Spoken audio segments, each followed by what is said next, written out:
Alright, Spider-Man 2, the movie that every Spider-Man fan has been drooling over for the past 20 years.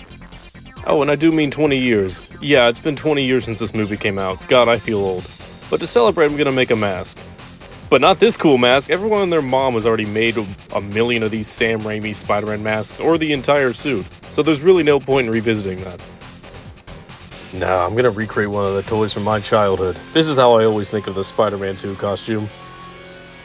Only problem is, this mask does not fit me anymore. But the gloves still do. That's kinda cool, I guess. But this mask is the main problem. It's loose, it's hard, it's plastic, and it hurts. So let's get started. Gonna start by getting a mask you can make a pattern off of.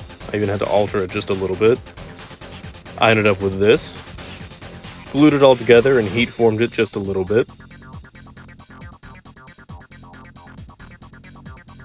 After that, I got out some more craft foam and glued it on for the eyes. It's a little test fit, it's coming along nicely. And here's a size comparison. I've also started drawing out the webs.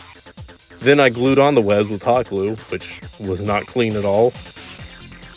Yeah, I'd recommend using contact adhesive for the webs. Next step is to plasti dip this. Spray a good few layers onto this thing just to smooth it all out.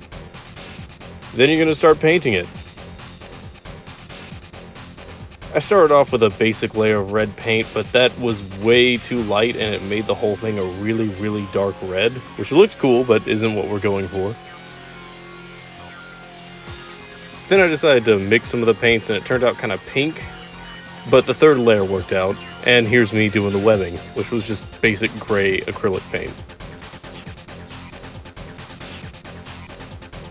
Finally, here comes the gloss coat, and that really seals this whole thing together and makes it look like plastic, even though it's foam. And here we are with the adult-sized mask.